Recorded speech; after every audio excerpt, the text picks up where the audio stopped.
And there's a widespread of heritage language loss, which shows the importance of this discussion. So, and I'm not going through that. So the first study I'm going to share is funded by SSHRC. It's a study entitled Behind the Mono-Minority Mask.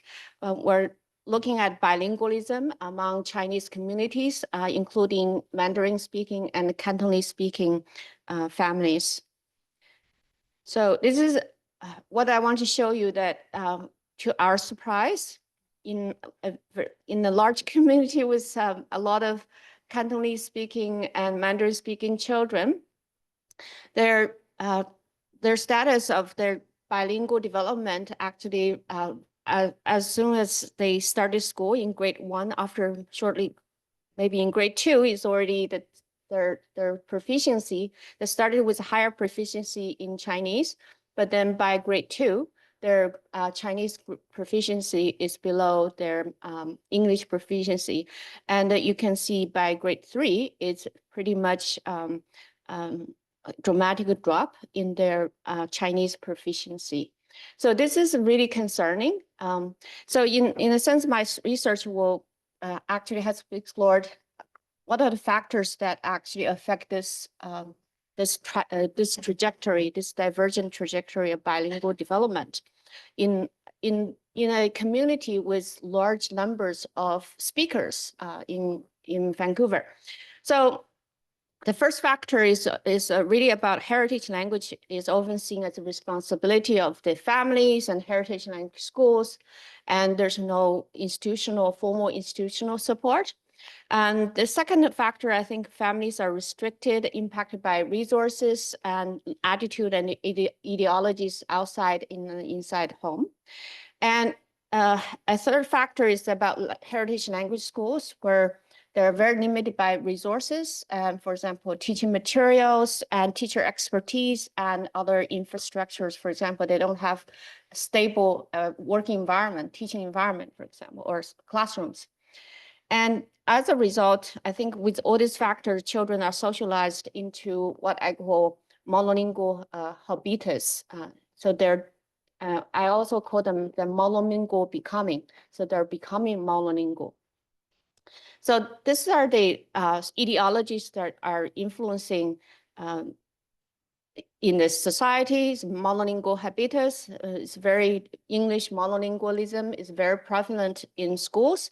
Second is hegemony of English, because English is better and superior than other languages. So this is circulated in school and out school. And there's also racialized perceptions of minoritized speakers. If you're speaking English with accent or other and if you speak a second language, is considered deficient and not as a asset. So just some very quick quotes from my study. You can see parents say, well, learning English academic is important for everyday communication. I also think it's also quite essential. So really English only.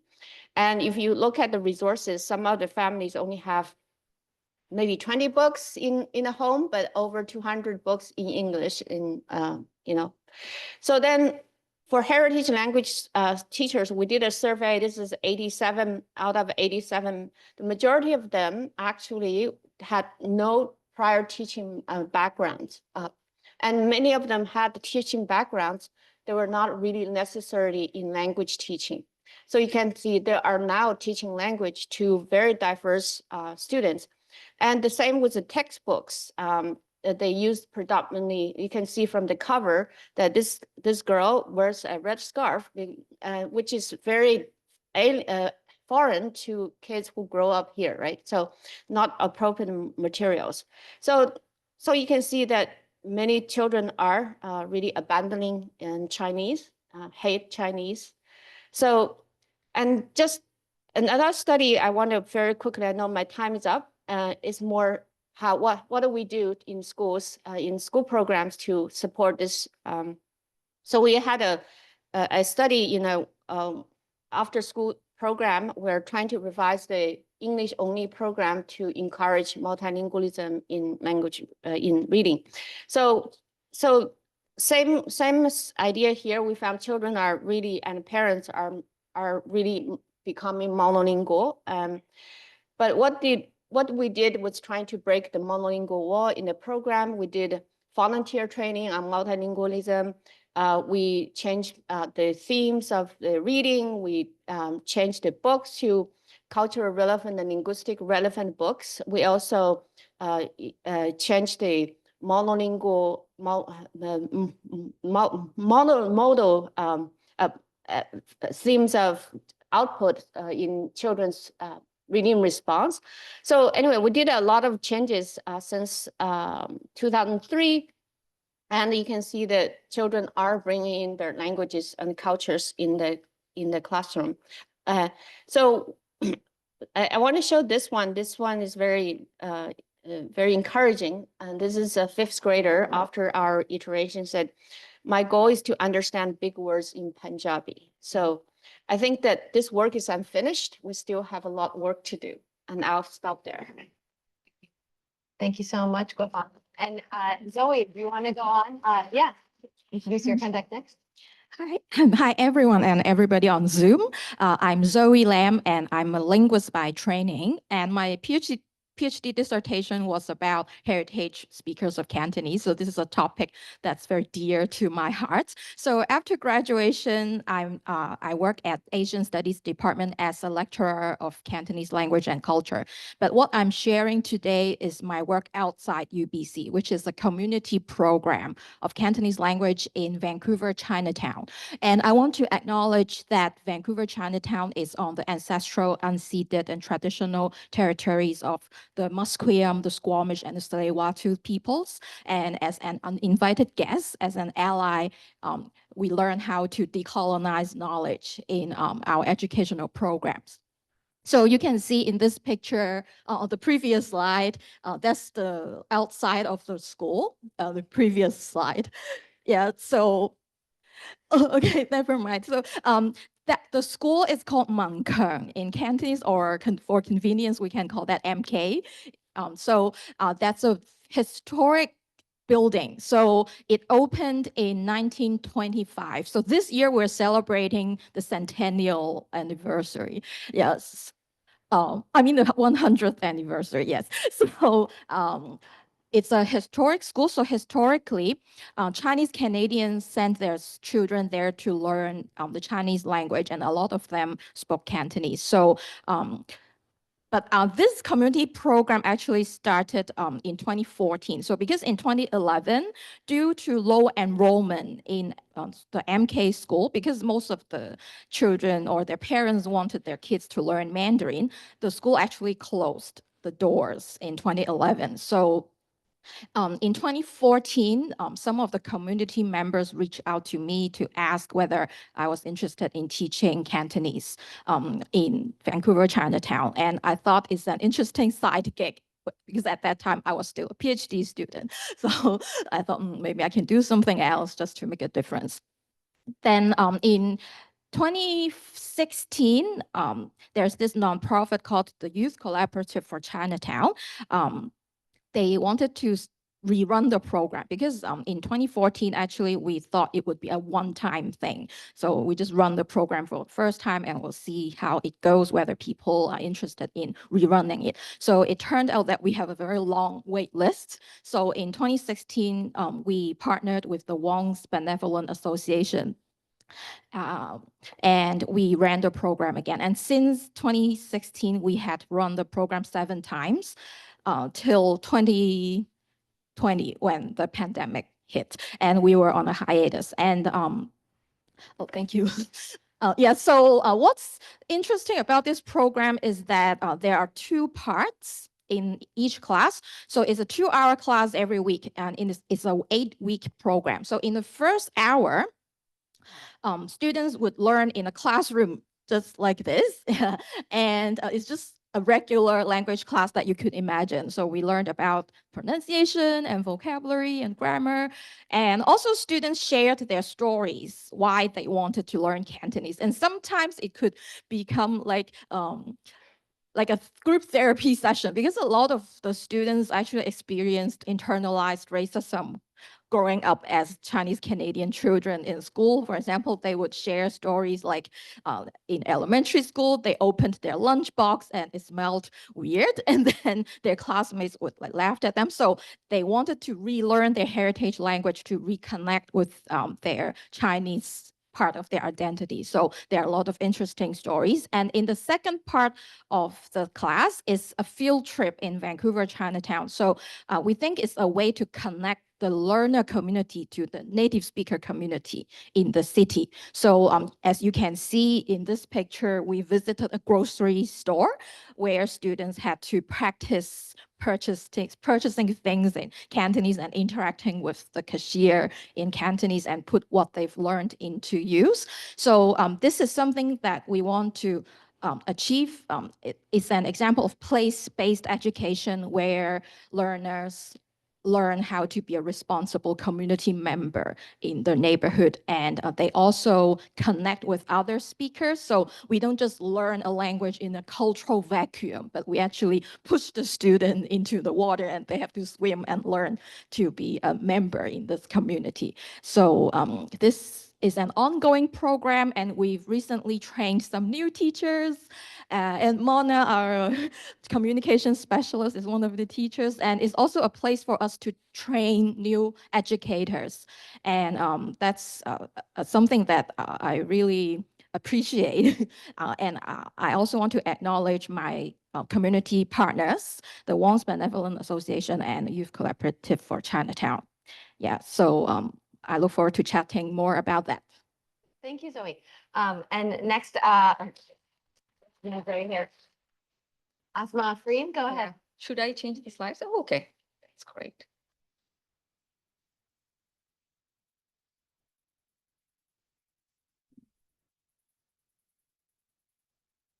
Okay, hello everyone. I'm Asma Afreen, and I would like to wish you well in my mother tongue Bangla. আশা করি সবাই ভালো আছেন. I hope you all are keeping well. And I have recently completed my PhD from the Department of Language and Literacy Education at UBC. And my doctoral research was on transcultural identity in Bangla heritage language teaching. And Dr. Bonnie Norton was my supervisor. She's here. Thanks so much, Bonnie, for joining. And I would also like to acknowledge that I had the privilege to teach and learn and conduct my study at the University of British Columbia, which is situated on the traditional ancestral and unceded territory of the Musqueam people. And I conducted my research, Bangla heritage language teaching, at a community-based Vancouver Bangla school. And community-based research is very close to my heart. I know that, Joe, you were also talking about it, right? Because it honors the legacy of my parents' community engagement. And I always share that I lost my mom at the beginning of my PhD, but while connecting with this community, while connecting with the Bangladeshi community and Bangla Heritage Language School, I found peace and solace and purpose in my work. So very briefly, I would like to share with you that what's the Vancouver Bangla School? As I have said, it's a community-based organization, and it was established in 2018. And I started volunteering in the school in January 2020 because I just wanted to kind of like connect with the Bangladeshi community. And you can understand 2020, so that's the pandemic time. So due to the pandemic, it's a community-based organization. It's completely got closed, and we had no funding. And the teachers that we had around 5 teachers in the schools. These are volunteer teachers. They actually had, like what Guofang Li said, they had no prior teaching experience. So you can understand they had no online teaching experience. So there was only one teacher who had some prior teaching experience, and I was there. So we collaborated together to reopen the school online in June 2020. When we collaborated, it became a very daunting task because we didn't know how to train the teachers, right? So during that time, Bonnie and we both received a MITEX Research Training Award, which was also funded by UBC LangSci and MITEX. And with that, we could kind of like conduct the training phase. And to our surprise, during the in-person teaching, we had only 12 students. But when we informed the community through social media like Facebook, we had 24 children from different parts of British Columbia, as well as 3 students from Ontario.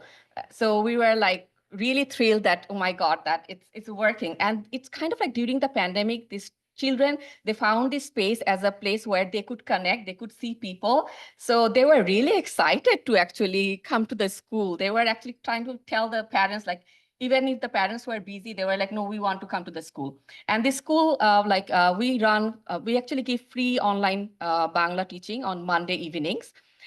So I started collecting the data, as you can see in September 2020, but I had to prolong the data collection period because of the erratic attendance of teachers and students, and I also had to do the training phase.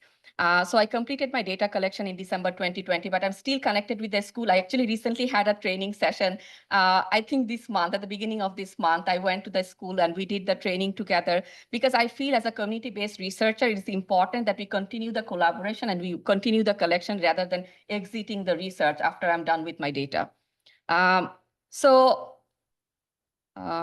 Okay, should I just do this? Oh, okay.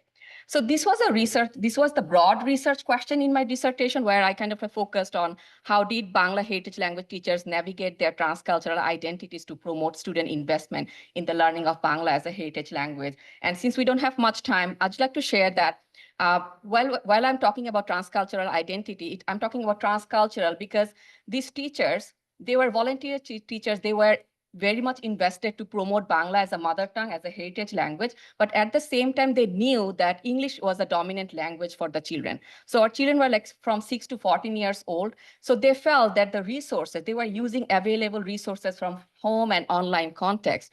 But at the same time, they were using it in such a way so that these children feel invested, and they were promoting the transcultural identity. They were not only thinking that, okay, these are Bangladeshi children, but they were also thinking these are Bangladeshi Canadian children.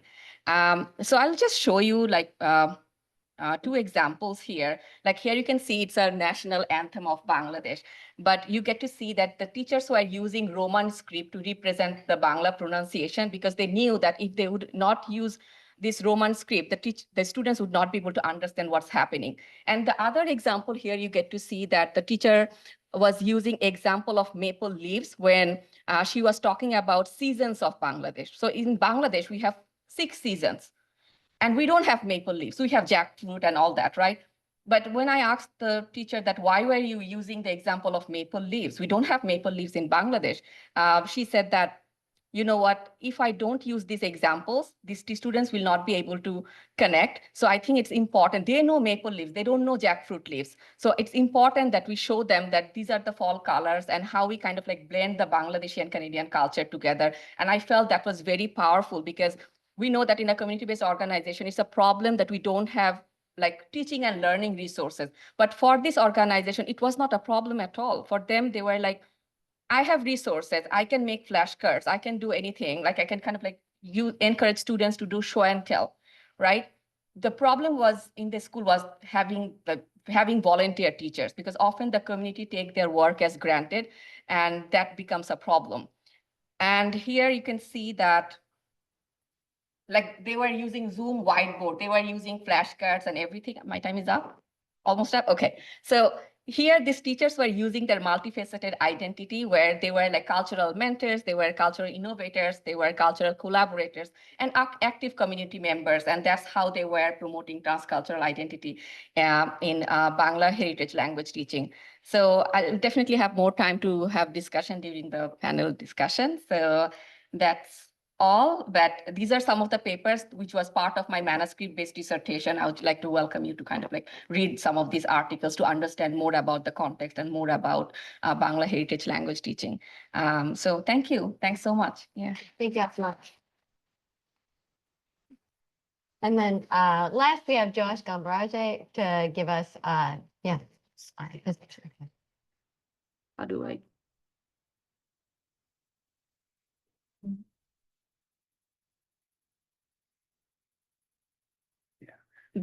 All those slides are for you. If you have questions, I'll just show them. Okay. Okay, hello everyone. So my name, as Molly introduced me, is Joash Gambarage, and I work for 2 departments here at UBC, the African Studies, well, the Linguistics Department and the African Studies program. And I teach courses that are related to African languages and cultures, and Swahili also. I shouldn't have said Swahili in the first place because I wanted to challenge you a little bit.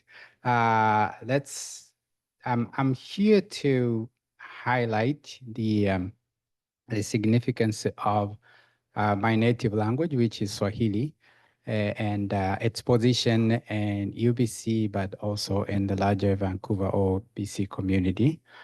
My dissertation was not on heritage languages, it was on, on other things, syntax and semantics. But I am very fascinated with, the idea of teaching, especially youth and children, to acquire and to keep their heritage language. So, do you know Swahili? You actually use some Swahili words. The first challenge is the name of the game that involves constructing with the blocks. Anyone? Yes? Jenga, yeah, that's a Swahili word. Okay, let's go again. They, default web browser on Mac and, Apple devices. Yes. Safari, that's a Swahili word. Okay, let's go next. Is a very famous phrase from the Lion's King movie, meaning no worries, no problem. Everyone? Hakuna Matata. So you know some Swahili words already. And that's the language that I'm going to talk about. Whether you were, using words like Jenga, Safari, or Hakuna Matata, or Kijiji, it's all Swahili. And it's very interesting because for larger universities like UBC and major cities like Vancouver, they may not be familiar with unfamiliar cultures. For instance, minority speakers, Swahili speakers here in BC, they, it's hard to, to say that there is actual program that was running on this language. But Swahili is not a small language, it's a big language. It has over 200 to 300 million speakers. It's actually among the top 10, top 11 languages of the world. The most widely spoken language, and spoken in 11 countries, as you can see here. And it's a very interesting language. That's the area. And an interesting aspect of this language is that it's the language that is internally diverse. What do I mean by that? I mean that Swahili speakers or Swahili people have been in contact with people from different nationalities. The Arabs are there, and so Swahili has borrowed many words from the Arabic language. It's very interesting. And the Indians there also. Swahili has incorporated words from Indian. The Persians were there, and they're still there, some of them. And Swahili has incorporated words from Persians. The Chinese are there. Swahili has incorporated words from, Chinese languages. The Portuguese were there, and Swahili has borrowed many words from Portuguese. The Germans were there for many, many years, and Swahili has also borrowed many words from German, like Schule, the word for school. And the British, should I even talk about the British? The British were there also, and Swahili has borrowed many, many words from, English and all that. So that is a very interesting language because it's not only important for Swahili speakers to learn it as heritage language, but as a heritage language, but, people from, different, cultural backgrounds can learn Swahili and will have fun with it. So because this, the discussion here or the discussion here is centered on heritage language, I want to say a few things that I have done, because there are not many Swahili scholars, unfortunately, in Canada. Happen to be one of them. And I did not want to be a bystander, like to not do anything. I have done things to promote Swahili language heritage and to help to give a chance to Swahili youth and Swahili children and many other people who aspire to learn a language, a chance to learn Swahili. I have worked so hard with the Swahili, with some professors here at UBC, ask UBC to offer Swahili. So Swahili has been offered now, Swahili 101 and Swahili 102, and I hope the funding will continue. And we had quite a good number of students, about 20-something, 30 students taking Swahili. I also started a Swahili online language class for youth and children, and I had over 60 students from Canada, and also some came from the US, and they have been taking Swahili lessons and Swahili classes, and they find it very, very interesting. So what is I'm working on right now is to make some learning resources. I have just published this book, which I would like to invite you for book launch that is coming up very soon. I think I will show you it's on March 21st and 3:30 to 5. I will be talking about why these resources are very important in my journey in publishing this book and how helpful it is for Swahili learners. So I will be working to, once I finish this, I'll work with the school boards to see if they can offer Swahili at high school, so students can also take Swahili as an elective. So that's where I am at in my research and my work with the Swahili community here in BC. Thank you.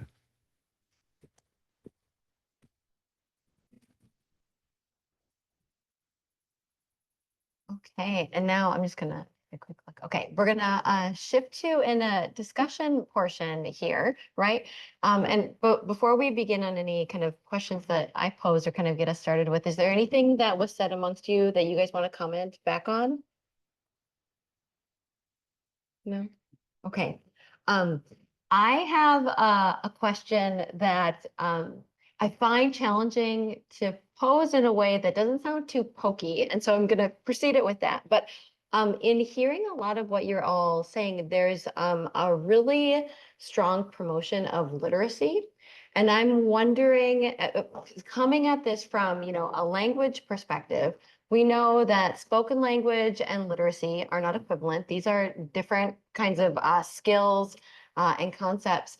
And I'm wondering if each of you could speak to basically the challenges that come with having a focus on literacy development, why you see it's necessary, and whether that maybe runs into challenges in sustaining multilingualism, because when we think about the number of books in a home as this, this point, does it need to, my question is, how important does literacy need to be in sustaining multilingualism?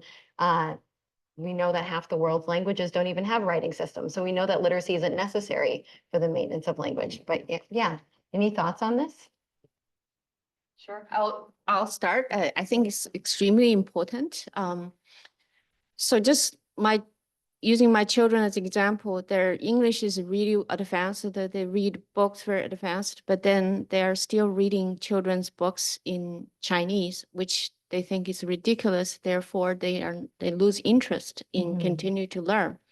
So in my research in the school, we also found this problem is that some students attend heritage language schools, have certain levels of literacy, but then they can't really read the books. Even we provide bilingual books. So they have interest, but they're unable to read, which also demotivate them to learn more. And the other students, because it was so hard to even begin, so they just give up. So parents are also lowering their standards, say, as long as they can speak, understand, then that's okay. So that's sort of a vicious cycle where your literacy and oracy are in such discrepancy that it really not at some point, especially around grade 3, where students reading really takes off in that, or reading comprehension takes off, that's around the time that many of them really lose interest in learning. So you see it as necessary to foster continued interest in language use? yes, Yeah. definitely. Yeah.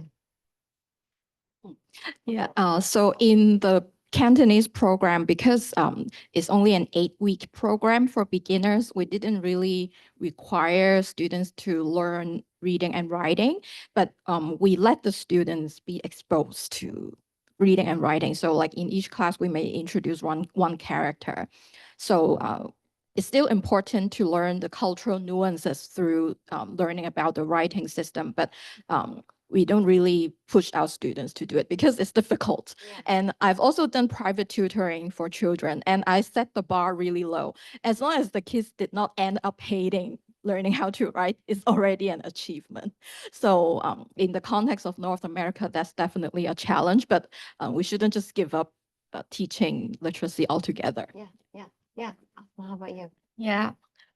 It's a great question, because I feel that when I think of literacy, it's interesting to understand how I'm defining literacy. For me, literacy is beyond reading and writing. So anything like if you're using translanguaging or multimodal things, like for example, maybe a cup or something just to make meaning, to communicate your meaning, that's also a way of expressing yourself. So in the Bangla heritage language schools, we are focusing on all the 4 skills. Definitely we have reading and writing and listening and speaking, but the focus is more on the listening and speaking. But in the reading and writing sections, what we are doing, we have the Zoom whiteboard. That's how the students are learning how to write letters and everything.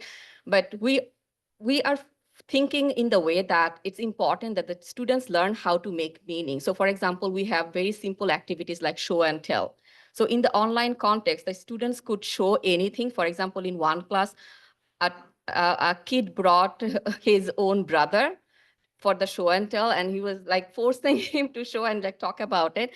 But that's interesting because she was making meaning, like he was making meaning in that way, right? And then afterwards, if they want, like they can write something about it, but if they don't have the ability to read and write, in that case, they can just speak about it.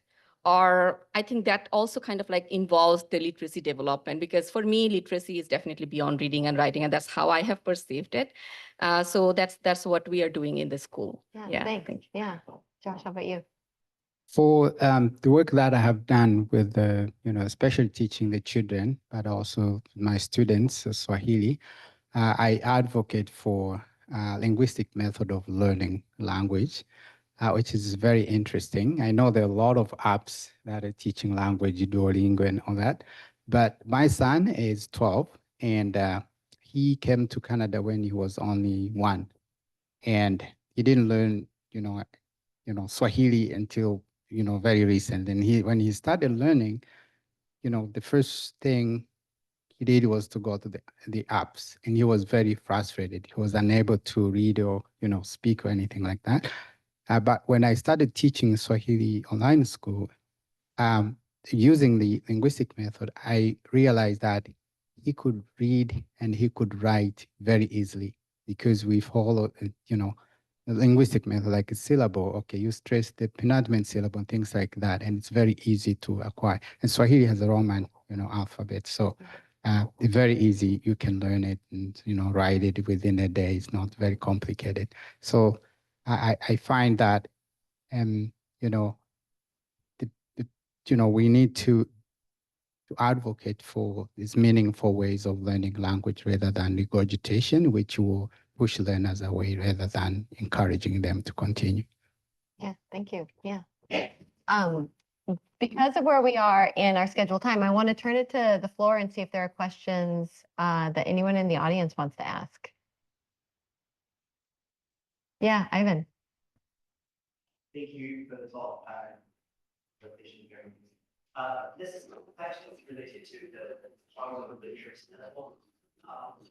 Recently, I was attending a different talk, and they're talking about how language loss comes in many different places. For example, one of the things is that even for me as a native Cantonese speaker, I'm not able to say write scientific things, or like even say read, or like, say write contracts in, it's a very niche situation, but say Cantonese, because even in Hong Kong, when we're learning written, the language, it is a written Chinese, which is quite vastly different from written Cantonese.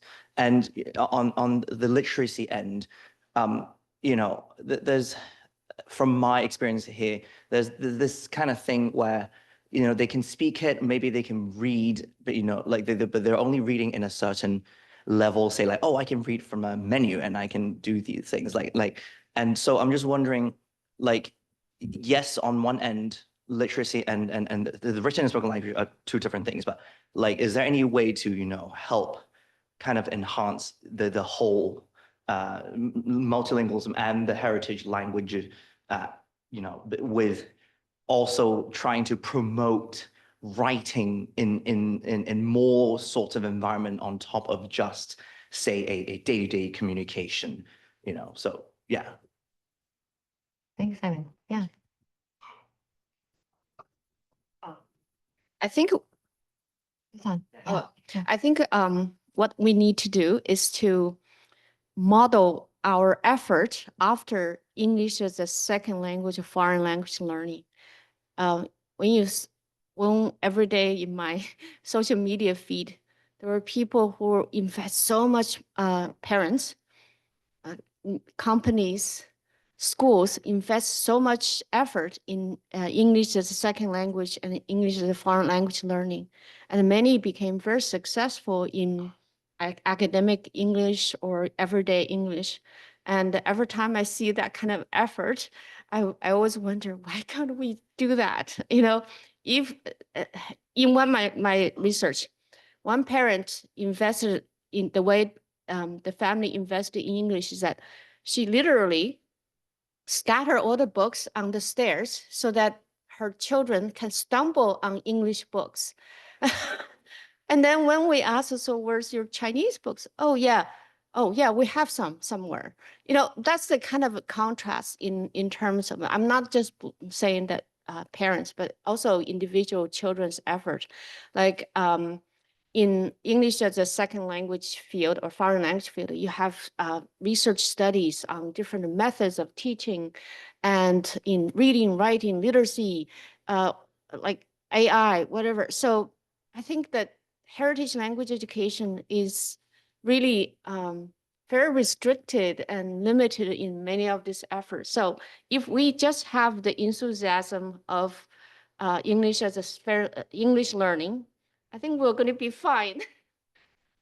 Yeah, and I also want to share something about what we do at UBC, like the undergraduate Cantonese courses. So there's a course for people who are fluent in spoken Cantonese but cannot read or write. So we use technology. So we teach students how to type Chinese instead of writing by hand.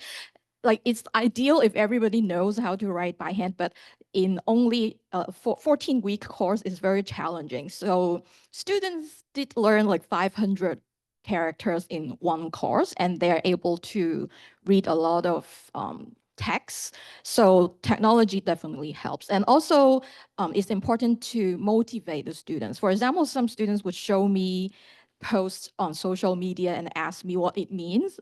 And also some students would sing karaoke and ask me what the lyrics are saying. So if the students are intrinsically motivated, then they would find a way to learn it, no matter how challenging it is. In the context of Vancouver Bangla School, we definitely focus on, as I have said, on writing. So what we do, like, as I've said, we have the Zoom whiteboard and everything, and we encourage students to kind of like do this with, like, they actually learn how to write it by hand, right? But also it's difficult, definitely, because it's just one day on Monday evenings, right? Just for half an hour. Then after that, they go to the school. They have many other extracurricular activities. So they don't get the opportunity to kind of like write anything in the school context, right? And these heritage language programs are not federally funded, like especially in BC, it's not federally funded. So when they go to the school, maybe nowadays we're talking about translanguaging. So maybe in the school context, like I'm working with the Surrey School District. So I work with the literacy teachers. And when I talk to them, they often say that, yes, we encourage students to kind of like, at least even if maybe they can share something in their home language. So you can see it's listening and speaking, right? Or maybe we encourage students to think in their mother tongue, so think in their home language, but how about writing? So when they're doing any sort of storytelling, or if they're writing any story, will you encourage the children to kind of like write 1 or 2 words in their home language? That's possible, but is that a kind of space that the school district would be happy to include? Or is there any possibility to do that? So even if we want to promote writing through our heritage language programs, by like the volunteer teachers are working, but only half an hour or like 20 minutes in that Zoom class, I'm not sure if that is actually enough. Yeah. I will share, through my Swahili teaching experience. I use what I call contextual learning. So for the children, what I do is, because, many Swahili heritage speakers are immigrant, like they immigrated here, but they still have a lot of connections back home. They still have parents, they still have grandmas and grandpas back home. So the best way to do it is to encourage these connections, like not live in isolation, but find a friend for, talk to grandma, call, uncle, something like that, and have encouraged the children who were, enrolled in the Swahili online school. They have been, giving me reports of how exciting it was, like to call grandma, and they were able to speak in Swahili for 30 seconds and a minute. And it was very exciting. For my students here at UBC, everyone comes in the class with their own goals. Some wants to go, do research in Swahili speaking country and something like that. So what I do, again, I customize that. I tell them what is the most important aspect that you want to learn. Okay, I want to learn, research language or academic or something like that. And so I have to give them a specific project that is, it's customized in that area. They have to write dialogues on how can I have a conversation with my, informant on these aspects. So those dialogues help instead of learning everything at once. Yeah. Thanks.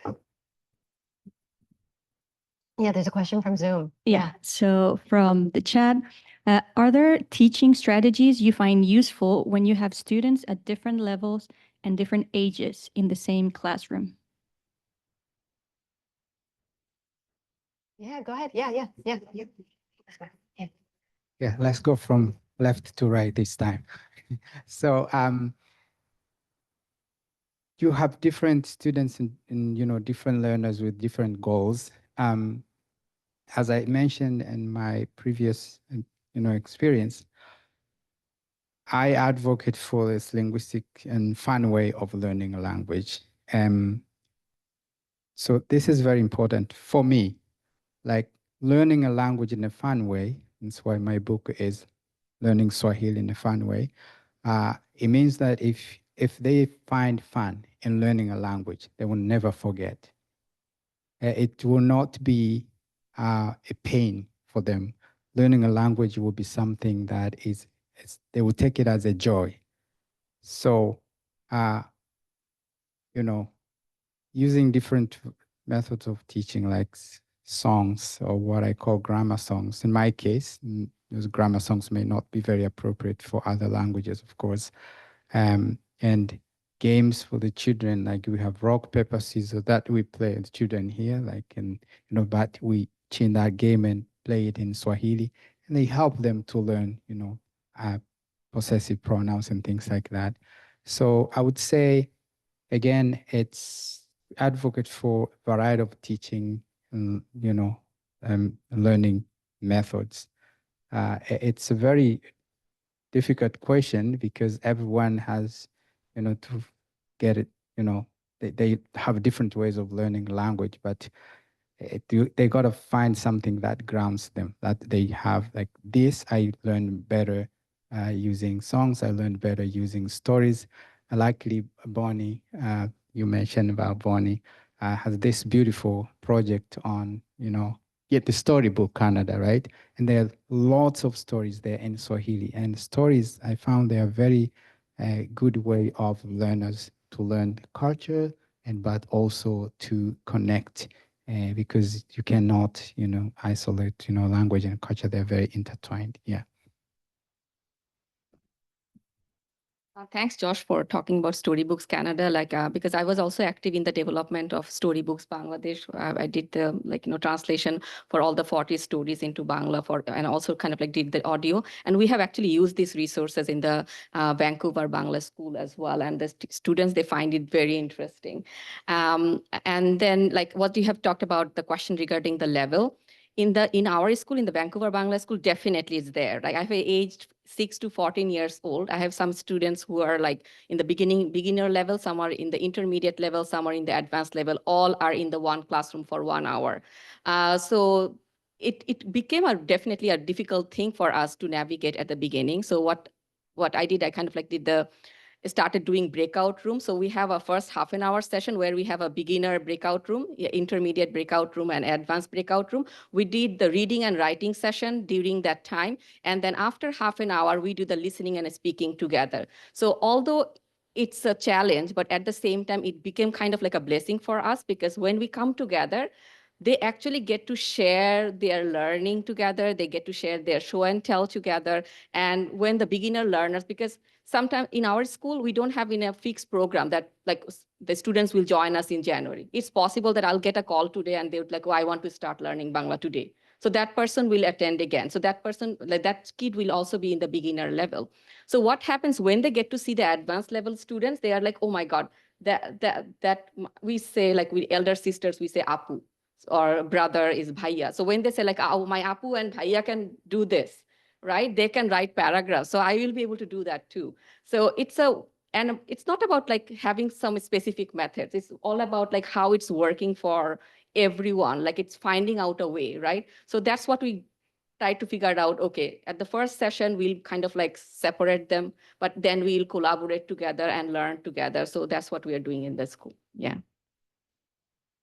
Yeah, in the Vancouver program, there's definitely a wide range of learners, and there are a lot of passive bilinguals, so people who can understand spoken Cantonese, but they cannot speak it themselves. And there are also non-heritage learners who are just curious about the language, or their work requires them to speak multiple languages. So it's definitely hard to make everybody happy. So as educators, we don't have to stress ourselves out, because different students will walk out of the classrooms with different messages. So we do a lot of group work in the class. So we put students of different strengths together so that they can learn from each other. So we don't have to set the same learning outcome for all students, because different students will have different levels of understanding of the material, but at the end of the day, everybody would learn something. So that's what I've learned from teaching in the program. So what I learned from the teachers that we observed and also interviewed and surveyed, that teachers actually need to, heritage language teachers in particularly, need to actually attend to two aspects of cultural differences. One is intercultural, because do not assume that students come from, for example, a particular cultural background will know the cultural the traditional cultural knowledge. The second is intercultural, which means that there's a lot of within cultural differences. For example, students from even within from Northern China may be different from students from Southern China, from Hong Kong, from Taiwan. So attending to those cultural differences are very important. They may also, in Chinese, for example, you have two kinds of script. You have traditional, you have simplified. So to pay attention to these two kinds of cultural differences, intercultural and intercultural, teachers do need to prepare materials a little bit differently. For example, think about how do you connect students who grow up in different cultural contexts, particularly Canadian-born students who have never maybe visited other cultural context. So how do you make them, like the maple leaf is a good example that to connect students who may be foreign to their own traditional culture.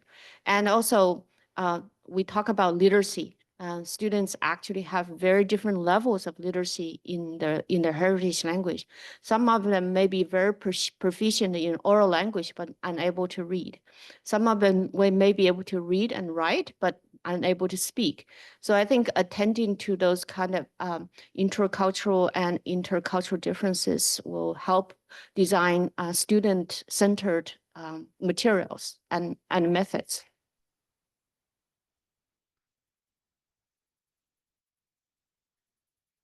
Yeah, go ahead. Some people had difficulty. For children, they had difficulty with internalized racism that made them not want to learn their own languages. How do you guys overcome that specific issue in your communities? Great question. Yeah. Yeah, so the program that I mentioned was for adults. So what's interesting is that a lot of learners share similar life stories as children who hated anything Chinese.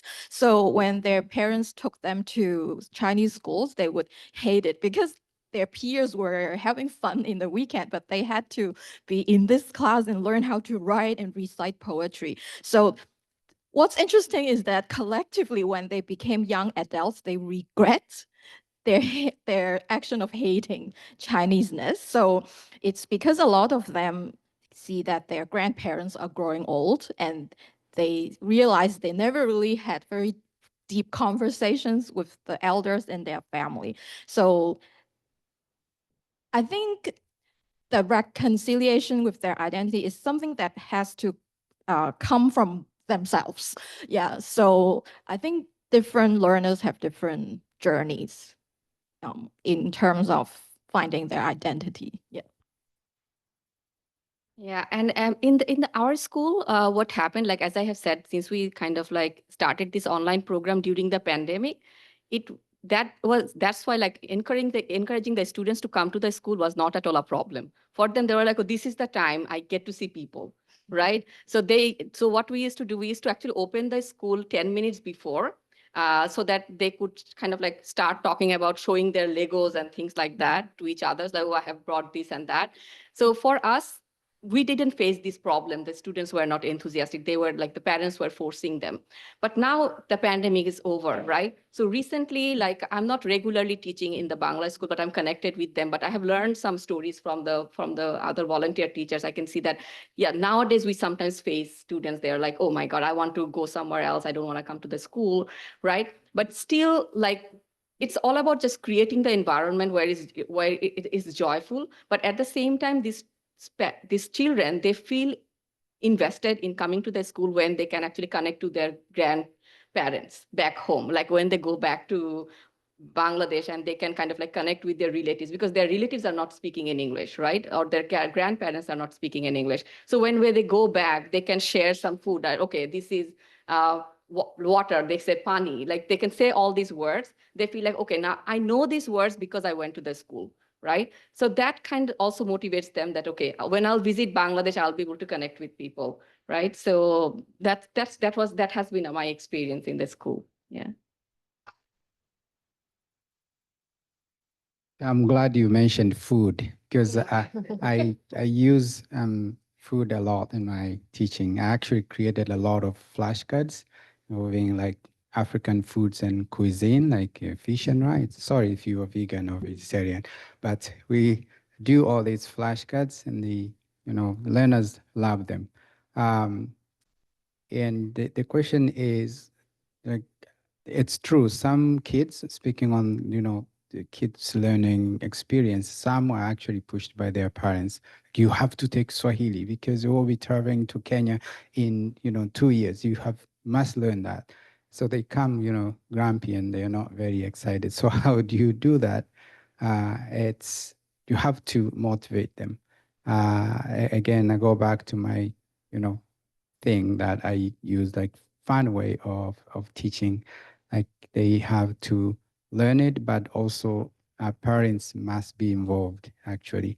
So when we learn something about food or cuisine, and then I give them, for example, the task, mom and dad, can you make like fries and egg today? least for the kids, because they learn about this and they want to actually eat it.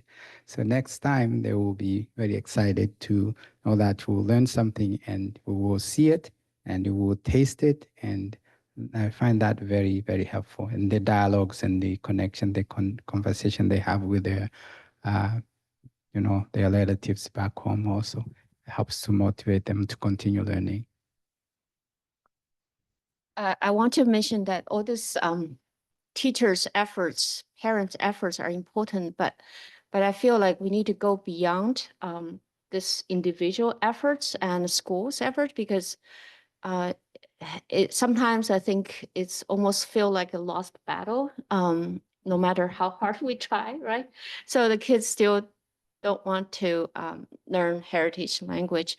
I share a moment in my when my son was in 3rd grade. I was holding his hand and we're walking to school, and then we reached the door, and I opened the door, and he immediately said, "Mom, stop speaking in Chinese, and it's a lot allowed here." So the message from so if the teachers actually in the mainstream school say it's good to have a second language, and bilingualism is also considered like good only for the elites. Like if you are like, English speaking and another language, then it's okay, it's good, it's beneficial. But for heritage language, somehow it's a bad thing. So I think that there's a responsibility in the schools and in the society to foster this kind of additive bilingualism, not subtractive bilingualism for heritage language learners, so that they can change this mindset that having your heritage language and it's a bad thing. They need to lose it as soon as they can. I actually have a study on teenagers who came as adolescents, very proficient in Chinese. They within a year, actually sometimes 6 months, they said, "I don't read write in Chinese anymore. I totally lost it." So I was thinking when I was doing the review the interviews and write up this study, I was like, oh my God, it takes a parent such a long time to have that language, and they can lose it in such short period of time. I think this collectively, this language ideology need to change in society, in the mainstream schools. And it's not just the responsibility of parents and individual instructors and heritage language schools. I think without the federal government and professional government support, formalizing this kind of effort is going to be, we'll continue this discussion 20 years later, and it will have no change. No, yeah. Thank you all. This is all we have time for. Thank you for the thoughtful comments, the interesting fodder for future conversations.